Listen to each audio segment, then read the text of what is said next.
こんにちは。じゃあ、今日は長野県の須坂市にあります、ゆらさんのところにお邪魔します。よろしくお願いします。お願いしまお願いしす。ますね、こんだけのすごいですね。骨が集まるんないんじゃないかと思うんですけど、ゆらさん、ちょっと園のご紹介いただいてもいいですか。僕らは今作り屋というかね、木を作っていかなきゃいけないっていう立場もありますので、衣替えをメインにやらせていただいたりと心拍、小拍全般にはいじってますけど、結局最終的にはやっぱ心拍が好きでそれをいじらせていただいてます。これからちょっといくつか紹介させていただきたいと思います。はい、自己紹介を。はい、小林ゆきです。今、ゆらさんのところの番頭をやらせていただいてます。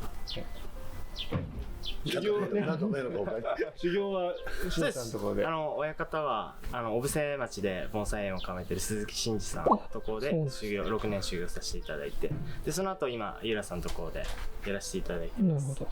お願いします。今、新さんに連れてきてもらった。近所なんでね、車で10分なんですということで、場所はね近いけど全く系統も違いますし、非常に僕としては勉強させていただければなと思うんですけど、よろしくお願いいたします。ゆらさんの売り的なところをちょっと教えていただければ。僕の売りですね。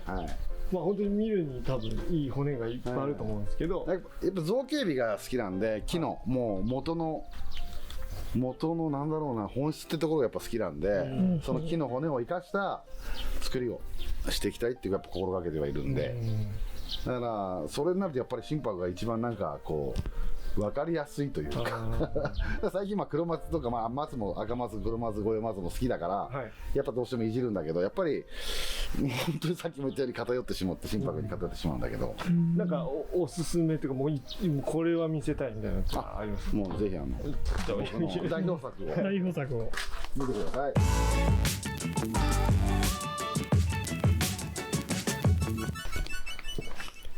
すすごいですね。シャリが目立ちますね。ちょっといっぱい置きすぎてちょっと恥ずかしいんです一応こっちにある風神雷神、有名な。僕はでも一番最初に内閣総理大臣を取ったのはこちらのイカズチって木なんですよ。すいません、ちょっと荒れてて申し訳ない。ちょっと今伸ばしてるんで一生懸命すいません。この動きがイカズチの雷の落ちたような感じがするので、うちの先代の父親が雷って書いてイカズチっていう名にしたんですけどね。これってお父さんが継いだん？親父が継いだもんです。そうなんですよ。だから飯浦さんの勝手なイメージはやっぱその次っていうのがあるので、そうだから親子で親父生きてる時はもう親父がもうメインでやってたんで、親父が死んでから僕は一応継承じゃないけど、そう教わったものをずっと継承してやってるんですけど、最初は結構ねちょっと抵抗というかいろいろと試行錯誤ありましたけど、やっと10年以上経って手慣れてきましたけど、この木が次っていうのはどういう？だから多分ほとんど多分ね継いでいらっしゃると思うんですけど。結局うちの代名詞はその東北心拍がメインだったんですけど、やっぱり東北心拍ってどうしても葉が太くて長くて垂れたりっていうちょっと欠点が多い葉っぱなので、それを解消するためやっぱお客様に持ってもらってもメンテナンスのやっぱりかからない葉性ってなるとやっぱ糸魚川心拍がやっぱ多いし、やっぱり見た目も緑色も濃くて綺麗なので、それに全部の葉っぱは衣替えっていう作業ですね。それを施して作業いたしました。これ何歳の時に？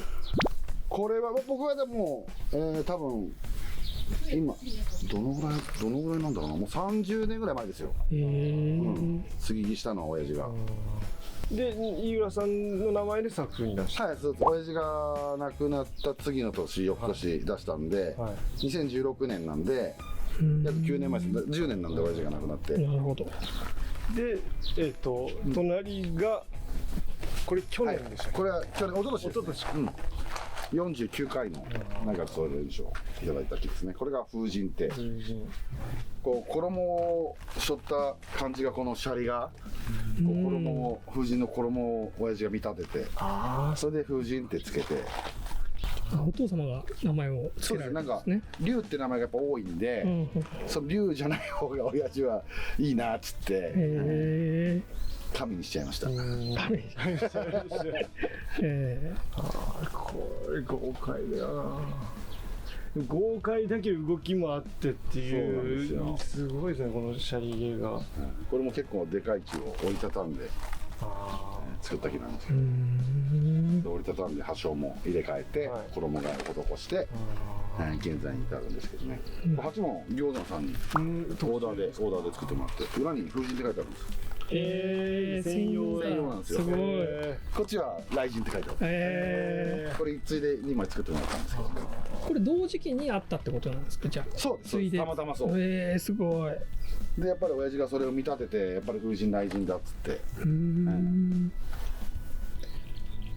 やっぱりこれもこうさっきあっちのイカズチみたいにこうやっぱりこう苔順っていうかね、こう動きがすごくいいんですよ。でそうさっきみたいにサンダーじゃないけど稲光みたいな、あっちのはすごく豪快なんで、もうストレートにイカズチって親父がつけて、こっちはやっぱりこの中にも繊細さがあったり、やっぱり神がかるじゃないけど、まあ風神もあることもあって、まあ風神雷神っていう一対にさせてもらって。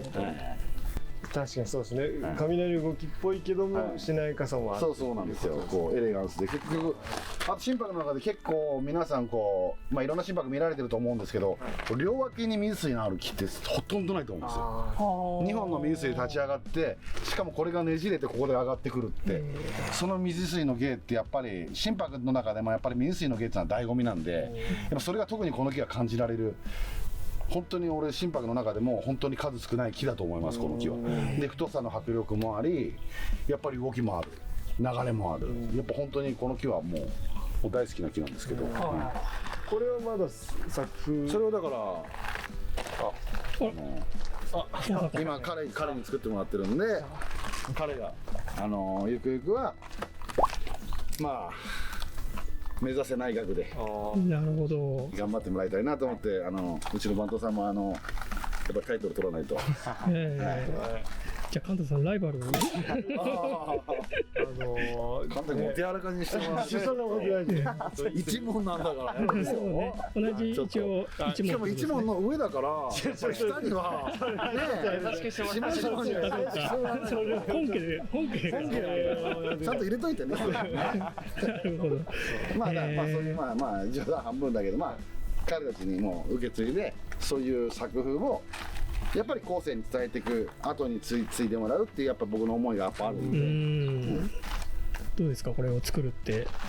いやもうとてもだいぶもう作ってるんですよね。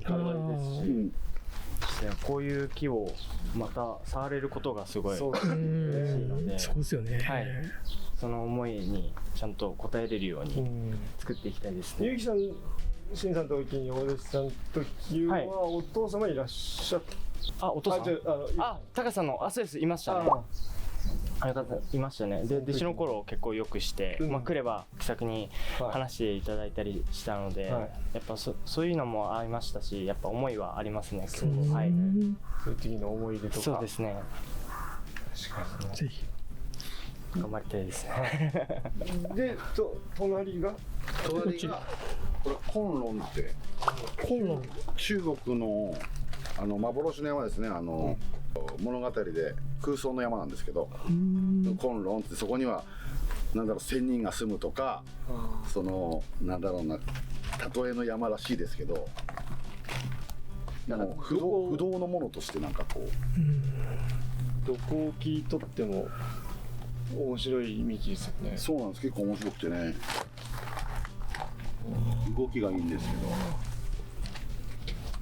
俺一回完成させたんですよ、親父が生きてる時に。でもやっぱりその後にどうしても僕納得いかなくて、ちょっとこれ金門さんでちょっと取材させてもらったんだけど、やっぱりもう一回小さくして詰めてで左の流れを変えたくて、で去年名古屋の藤原とか、あとさっき小林の兄弟弟子の韓国にいるソンフンとスルギと呼んで、まあみんなでいろんな系統でみんなで集まって作ろうじゃないかと。そういうことですね。それで技術のまあ研修じゃないけど、こうしてこうああしてこうってみんなで話しながら、この間ここだああだってみんなでこう話しながらこの木は作ったんですよ。なるほど。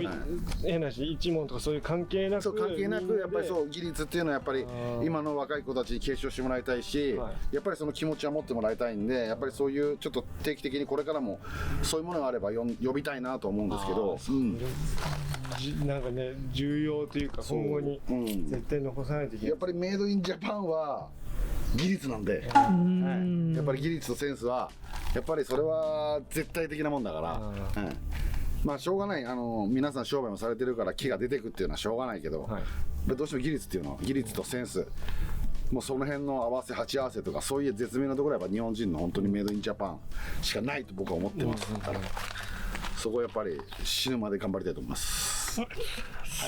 そういう技術的なところで言うと、なんかその今すごく取り組んでることとかっていうのを。でもやっぱりあれですよね、接ぎ木ですよね、再生ですよ、結局もう今もう盆栽界がもうあって、もう戦前からも盆栽っていうのはあるんですけど、もう100年とかそういう歴史のある中で結局木がなんて言えばいいんだろうな、もう壊れたりとか、間延びしたりとか、そういうのの今度はリメイクじゃないけど直す、衣替えをして枝をもう一度再生させるとか、そういうのに多分もっともっとこれからなってくると思うんで、やっぱそういうのにちょっと特化していきたいと思って、今はまあ接ぎ木とか、まあ再生化とか、枯れた木のもう一回直したり土を変えたりとかって、そういうのをちょっといろいろと研究しながらやってます。今そのちらっとそういうの実践してるとか見えるとかあります？ちょっとありますよ、上にある。これね、場所でね、エリアで年数が変わってるんです。こっちの上のエリアはスタートのエリア。そうなんですね。すごい。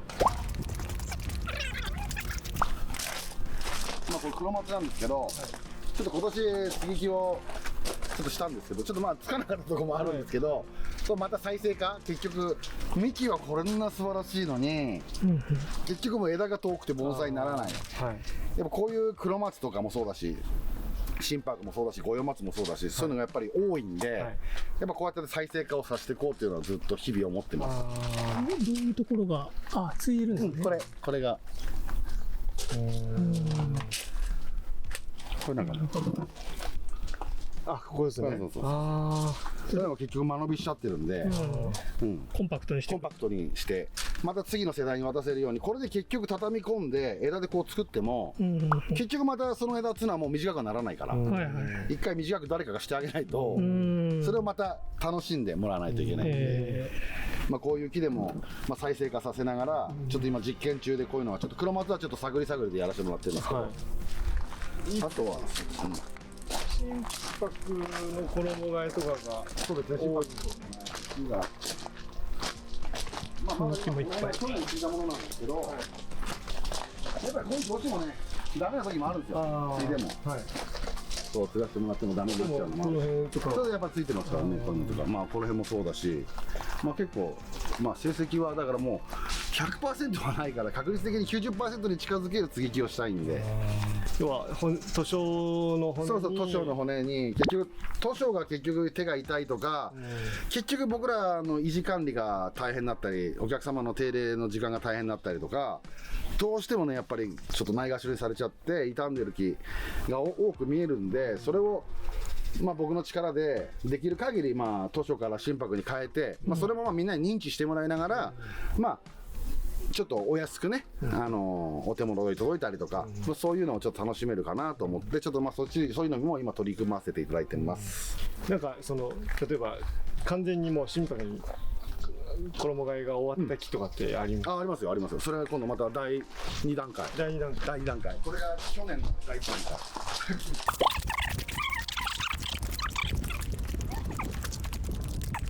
こっちがあれから1年経って、さっきの姿から1年経って、針金をかけた姿ですね。すごい。骨をかけた姿。これ都庁のままついたまま。図書っぽい骨で。でこっち正面なんですけど、ちょっとパラパラと骨だけかけて、これちょっと残しつつ、なんか生き物みたいなシャレですね。そうですね、面白いですね。でこういうのとかもやらせていただいて、まあ、こういうのも結局図書の葉っぱ残してはありますけど、はい、これ外すのっていつぐらいになるんですかね。それで次のこれ1回針金かけて、はい、翌年、はい、もう一度針金かけるんですよ、はい、その時に徒長枝が少しでも伸びたらもう大丈夫なんで取っちゃいます。目安が目安一応僕の中では、まあ、人それぞれちょっとタイミングが違うと思うんですけど、はい、僕の中ではそういうタイミングで飛ばしてもらってます。すごい。ここ全部そうなんですか？ここも全部そうです。全部衣替えとかついだもの。これだからその3年目。これが研ぎ取った後の姿ですね。図書。この辺とかね、図書っぽい感じ。天神があるのはそういう元の図書を。そう。まあ図書だけじゃないですけど、心拍もまあありますけど。はい、結構図書の再生からちょっと今力入れてやらせてもらってますね。でもね、図書ってだけで敬遠されたりとか。そうやっぱりね、痛いとかやっぱりそういうイメージをやっぱ奪還してあげたいし、やっぱりそれで例えば衣替えすることによって新しい姿になって世の人にまた可愛がってもらうっていうのもとても僕大事だと思うんですよ。まあいろいろと賛否両論それ正直あると思います。だから僕はどれが正しいともここでもはっきり言えないし、ただ僕は今目の前にいるその木を助けたいだけだから、ただそれだけの思いでやってるだけです。それでまあ僕たちも商売なので、それで皆さんに商品が届けられればね、最高ですよねって思います。かっこいいですね。かっこいい。まあそれを口だけじゃなくてね、実践していきたいと思うんですけど。いやでもこれだけね、第3弾。第3弾。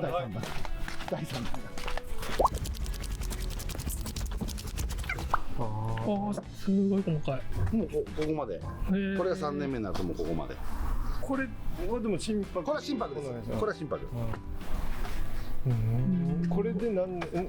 これついで3年、4年目です。4年でこうなるんですね。これは呼び継ぎですか？呼び継ぎ。基本的に多いのは呼び継ぎ。もう私は全部呼び継ぎやらせてもらってます。目継ぎの方がまあリスクも少ないし、ちょっと僕の場合ですと目摘みだとちょっと時間がかかりすぎちゃうから、数が多いんで、なるべく早くと思ったらやっぱ呼び継ぎの方が切った後のノリがいいんですよ。葉のノリが。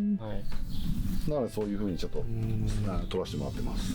やっぱり作るんであれば早く。そうですね、やっぱりそれがやっぱりプロだと思うんですよ。やっぱり誰でもね、時間かければ何でもできると思うんですよね。それを1年なり2年なりって短くできるっていうのがやっぱり僕らプロフェッショナルの仕事だとは思ってるんで、この辺はもうほとんどまあそうですね、そういう過程を経て、まあこれなんかまあ再生可のものですけど、まあちょっとボタボタで申し訳ない、手が入ってなくて、これなんかも今年全部骨だけもう一回かけたものとか。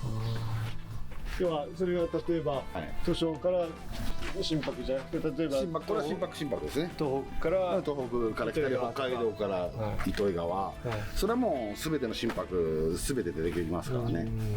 それが例えば10年近く月日が経つとさっきの風神雷神とかもああいうふうに持ち込みの枝になってきてなってくるってことですね。なるほど。名木を作れるってことですよね。衣替えとかすることによって増やせるというか、日本に。結局その臓器にしたって大体の盆栽っていうのは、まあ接ぎ木が多いと思うんですよ。全部じゃないですよ。それは全部じゃないけど、やっぱり葉性のいいもみじ、カエデにしろ、やっぱりもみじの中でも出生女、ベリーチドリ、清源とかいろいろ種類もあるし、ああいうのを接ぎ木でもできるし、まあそれこそ取り木っていう作業もあるし。やっぱそういう先人たちが作ってきた技術をいかにこうまく工夫して全ての木に対してはめ込むっていうのはやっぱり僕たちがそれ今やっていかなきゃいけないことだし、ちょっと忘れ去られてるところもあるんですよ、正直技術屋っていうのは。だからそれはやっぱり脚光を浴びたいとかそういうことじゃなくて、やっぱりこれはいいものだし盆栽があるということはそれがあったからできてると思うので、そういう先人たちの知恵と、アイデアとか全てがあって、今があると思うから、それはやっぱりちゃんと僕たちは継承していかなきゃいけないと思ってるんで、だからそういうのはやっぱり日々それは思ってますね。それを踏まえてこれだけはとりあえず例えば次の世代に伝えたいとかはあります？なんかいやもう、ね、言葉じゃないかもしれないな。もうそれはもう僕の姿勢かなって思う。やっぱりそういうところって難しいんだよね、表現がね。今の若い子っていう表現者一つあんまり年寄りみたいで嫌だけど、やっぱり感覚がみんな違ってくるじゃない、ね、どうしても。だからその中で若い子たちは若い子たちなりに、まあ、感じ取れるものを僕たちはやっていかなきゃいけないんだなと思う。言葉よりも背中というか姿勢ですね、だと思うかな。こういう人になりたいな、こういう人たちかっこいいなとか、やっぱそういうこういうものを作ってきたんだなとか、やっぱそういうものの憧れられる立場とかにもなりたいなと思うし、まさにね、ゆうきさんもね、多分独立っていうのもある中で、井浦さんとか入ってっていうのは多分そういう姿勢を見て多分入られたっていうのもあると思うので、だからそういう、まあ、みんながね、みんなで笑いながら木を楽しめて作れるっていう、そういうスタイルでやっていきたいと思うし、まあ一人じゃ無理ですよ、何でもそうだけど、まあ盆栽に限らずだと思うけど、やっぱり一人でやれることって限られるから、それも思うし。またさっきシンさんとか言ってましたけど、またね違うじゃないですか、で家庭とかもまたちょっと違うし、そういう人たちがいろんな人がこの文化を作ってるのかなっていう、やっぱ改めて思いますよね。ちなみに、国風とかにはお店出されてますよね。どの辺のものをいつも持ってってるのか知りたいな。いやでも本当にちょっとやっぱ皆さんも興味あるんじゃないかな。まあもうこういうラインでこういうラインとか、僕はそんなに高いのばっか置かないから、この辺が、あとそう、その辺とか、この辺とか、もうこれがもう2年目、3年目だから、もう全部図書もついてないし、これから心拍だったけど、これもうちょっと継ぎたいからこれ残してるんだけど、ここに枝が欲しくて、そうそう、これちょっと伸ばしてるんだけど。でもこれ同じ湘南？違う、これも糸魚川で、これ北海道。そうですよね。でこれちょっとまだここ前つけたんだけどちょっと失敗しちゃったから、ちょっとこっち側に枝が少し欲しくて。やっぱりでも継ぐ時はこういう親のやっぱり引っ張ってないと、そう元気よくなきゃダメ。やっぱりこう継いだ枝よりも元の葉の方が元気が強いから。でごめんなさい話戻るんですけど、持ってくるのは大体この辺のレベル。でも骨がとかシャリがいいやつがあって感じですかね。それで衣替えしてこれからもっと豊かにしていけばもう格が上がるような木があるって。ぜひ国風の際はこの辺とかもね、これは結構有名な木なんで、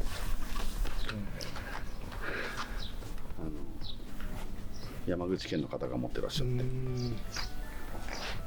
どう有名なんですか？なんか賞取ったりとか。これもね、希少盆栽で。希少盆栽、内閣総理。内閣も取って希少盆栽。で希少盆栽。国風も出てるし。すごい。政治内閣総理賞で希少盆栽。こっちは寿。寿。ああ。すごいですね。寿っていう感じに見える。ってことですね。これでちょっとわざと伸ばしっぱなしにして、ちょっとこれでしっかり締め込もうかなと思って。これどこなんですかね？糸魚川。糸魚川なんですね。糸魚川の戦前の木だね。でも鉢に入って何十年も入ってんじゃないかな。何十年どころじゃないですよね。だって戦後だと70年でしょ。まあ70年以上鉢に入ってたと思うね。誰かがずっと面倒見てた。そう、それを水をね日々欠かさずやっていくって、やっぱりこういう木もやっぱり先人たちがこう残していくものだから、やっぱり後世に受け継がせたいし。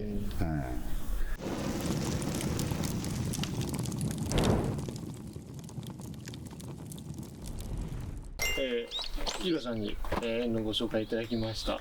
多分本当にこれだけの骨があって、で実際にこう継いでいらっしゃる園ってまあないと思うので、実際見させていただいて大変勉強になりました。この園は基本的にはまあお電話いただきたい。そうですね、一応アポをいただいて、ちょっとまあその方が僕もまあ留守もあるので、その方がよろしいですね。わかりました。よろしくお願いいたします。でももう絶対見るべき勉強になる園だと思いますので、ぜひいらしていただいた方がいいかなと思います。まあ一緒に楽しい話ができればなと思います。よろしくお願いいたします。大丈夫ですか？はいはい。一つよろしくお願いします。お願いします。お願いします。じゃあ、はい、こんなところで。はい、はい。じゃあ本日はありがとうございました。ありがとうございました。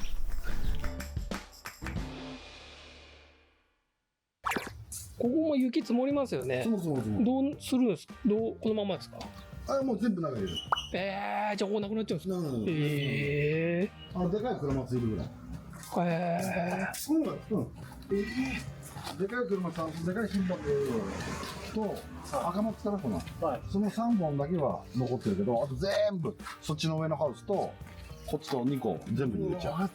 入るんですね。いやいや、もうそれがもう勇気の仕事。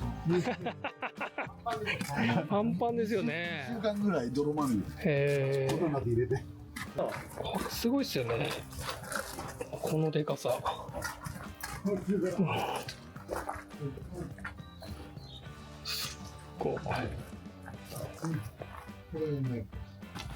これってもう元からこんな感じだったんですか？これこれで来たばっかり。どうやって持ってくるの？クレーンとか。わお。全部これもう直す。じゃあもう一回追加して。あ、すごい。このサイズの盆栽。これを8に入れるサイズに、まあ6、7年の間に作ってくれるけど。6、7年。うん、かかるね、時間やっぱこういう時はね。接ぎ木も1回で済むかどうかもわかんないし。なるほど。こういうのも業者からの依頼だね。これでも庭木サイズじゃないですか。そうそうそう、これはやっぱり8に入れて、どこにかさんだろう。2メーターなんだよね。これは1メーター50ぐらいまで。まあ1メーター50あれかな、20センチ20センチは取りたいから、まあ1メーター60ぐらいの8に入れて。それも特殊ですよね。特殊の。8もある程度でかくないとひっくり返っちゃうんだよね、こういう重さだと。そうですよね。木の重量がある。下手したら人死んじゃいますよね、潰されて。こういう木はもう俺の多分生きている中で一番最大級のサイズになるんで、これを取り消したり継ぎしたりっていうのもう最後技術の結晶を作りたいな。すごい。それはなんかね、いないですかね、この辺にそういう僕みたいな人。だからそれをね、今一人でねいるんだけど、やっぱ人気者でね。あ、そうなんですか。自由にしたいんだけど、常にそう画像を撮っといてもらいたいなと。こんなのね、残すべきですよね。そっちのとかそうだけど、まあ結構でかいのがあるんだけど、これ全部荒らして、これが荒らして、もう全部こういうとこから始まるのよ。山取りの時点でね。でこういうのなんかもう結構こうボサボサなんだけど、見るとこう枝にほら芸がいるでしょ。ありますね。だからもうこれで1本取ったりとか、取り消して根っこつけて葉っぱつけてもこれだけで1本でもうそれこそもうこの枝だけで分子抜き1本作れるとか、もうそういうふうな考えだから、そうやってでそれでも山取りってそれでことですよね。形はそう変わるけど、そのいいところだけを取って結局こうやっててもただでかいだけじゃない。でここに継いでここに継いでここで1本に切りしちゃう。頭ここに持ってきてこういう形にしちゃう。なるほど。上は上で。ここで取ってあとここで取ってここで取って1、2、3、4、5とかね。すごいですね。だからその元のやつあんま見ることないですよね。そうだからこういうのもね、こういう例えば画像で残したりとか、YouTube とかそのインスタとかでもね定期的な画像を撮っていきたいなと思ってる。なるほど。すごい、せめてカメラマンでもいればね、普通のスチールでもいいから。結局さ、いっぱい歩いてみて思うことあると思うんだけど、IT に弱いのよね。盆栽協会が、そうですね。もうパソコンっていうだけで拒否反応を起こすから。だからそういう業界だからこそね残していかなきゃいけないんじゃないかなと思うんだけど、結局みんな感覚とか技術は盗めっていう表現だから。元がそうですもんね。そうだから、そういうのはある程度ね形にしていったりとかしていかないといけないなと思ってるんだけど。いや、すごい。